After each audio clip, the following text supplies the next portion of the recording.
Hello, my name is Omar Rampersad. It's Sunday, January 13, 2019 at 2:52 p.m. in Toronto. So I'm going to talk today about a conspiracy. And I alluded to these conspiracies, or one major conspiracy that involved a lot of smaller ones, to have me mentally committed, starting in this building. So I have indicated in previous videos about the setup that started this conspiracy and in this building. So I was, as usual, starting to cough. I was, it never fails. And that's why I'm coughing. So, and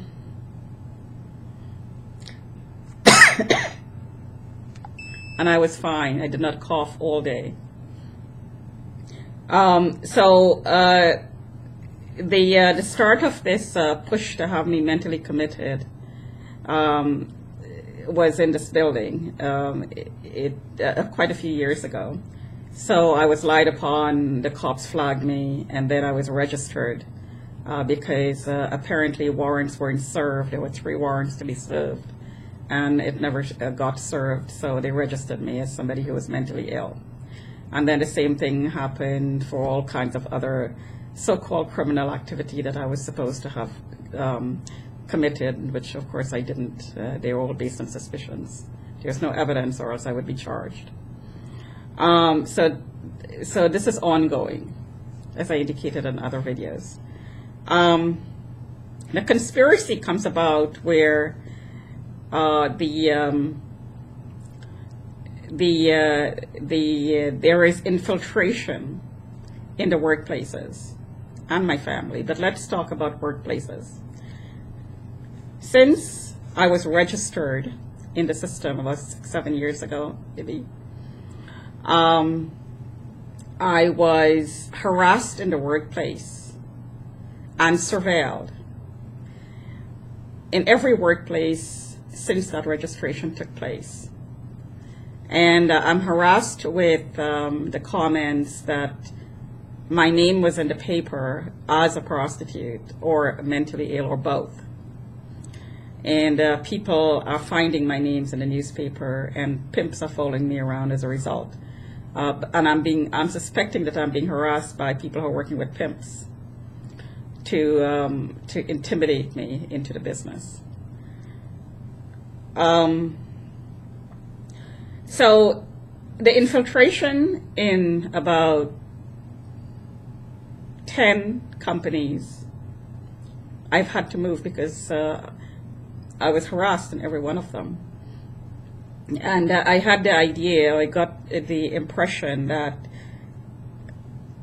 the people in the workplace were contributing or taking part in the conspiracy by contributing misinformation that painted me as somebody who's mentally retarded, slow, emotionally perturbed, and so on.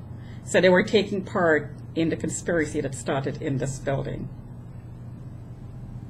Now, I suspect that I was targeted. I started getting targeted in this building because I was trafficked, and then I started getting targeted even harder when I started questioning what was going on and talking about it. So the targeting became even more aggressive. So at the moment, the infiltration in the workplace has taken the form of testing in the workplace. And this, of course, involves surveillance. In order to test you, you'd have to be surveilled. So I'm suspecting, in the last few jobs, especially in these companies, that I heard was on a waiting list for me to run experiments and to make me into some sort of a slave. Because in order to enslave me, they'd have to have control of me. In order to control me, or to have control over me, I'd have to be committed. So they're able to make decisions on my behalf and take control of my assets. And I'm harassed with the comments that my sister-in-law and my now deceased brother, I should say, already did that without disclosing. And there's paperwork in courts and so on that had me declared. Of course, it's never been disclosed, and if this was true, then it's been done fraudulently. But it's interesting that that the attempt to mentally commit me is ongoing. So I'm not sure what the documents of my sister-in-law, if she did do it, what sort of documents she based that declaration on. She presented to court to have me declared. In the companies, especially in the last year, there are tests run, and the tests are run by placing me under surveillance for the time that I'm in the company, and by a team that rotates. The desk and the area around my desk is surveilled by someone all the time. The contents of my screen is being monitored by somebody in the company, someone close, I should say someone around me in the company. And this person harasses me based on what's on my screen. And my screen is remotely controlled, as is my computer, as is my the system on my computer in which I'm doing my work. Whatever system that's being used, like Navision, the IT department would have full access while I'm working on the system. And tests would be run on me. So I'll give you an example of a test that I'm suspecting was about seeing how aggressive I became by frustrating me and what my reaction would be. I started in the company in June last year, and when I started, the system was very, very slow. The system that was used, Navision, was on a server, so there was no data on the desktop. It was all done through the internet. So every time you opened up the application, you'd have to connect to a server to access the application. And that process would take seconds in the other people's computer around me. And there were about 10 people. And there were about 10 people in the department. But for mine, it would take half an hour to connect sometimes. Sometimes I'd never get connected. Sometimes it'd take an hour. And every time I switched application from one screen to another, it would take like 5 minutes to switch. And I complained about this and complained about this. And they were supposed attempts, and I say supposed, 4 months. It took 4 months to clear up this issue. They tried to figure out what the problem is, supposedly, and the IT department could not figure it out. Interestingly enough, 4 months into it, one person came to my desk, and in half an hour he figured it out. And my system started working like everybody else's. So 4 months of frustration, and 4 months of spending some days an hour and a half just simply getting onto the system or trying to get onto the system. So of course, if you spend that kind of time waiting, just waiting, the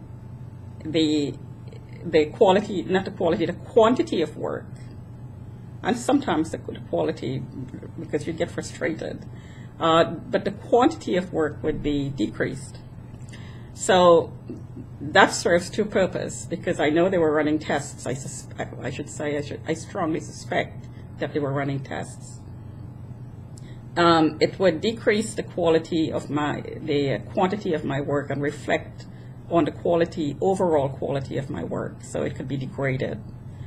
And also it would test my frustration level. Let's see what she would do if she's frustrated. And if I were to get upset and vent it, then that would be taken, when I say venting, I mean, well, making a comment like, this is really, like just saying outright, it's frustrating to sit here and wait for the system every single day, 5 times a day. Just saying that comment without anger, just expressing it, would be interpreted as being aggressive, as being not being able to cope with the work, not being able to cope with the stress, and this would be reported.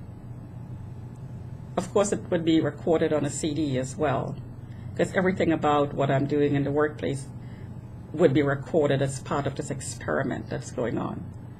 So the quote-unquote experiment really is really meant to degrade my ability to have me declared mentally ill or mentally incapacitated.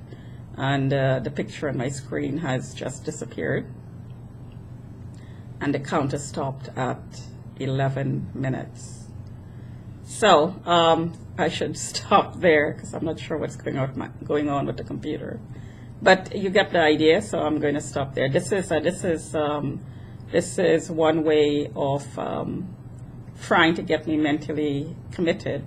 These companies are actually, and it came back, not sure what happened, but these companies are actually taking part in this experiment, which is really a conspiracy to have me mentally committed in order for a person in the company to take me over, on quote unquote, so they can make decisions on my behalf and enslave me. It's an enslavement conspiracy. It's a conspiracy to enslave. Talk to you another time.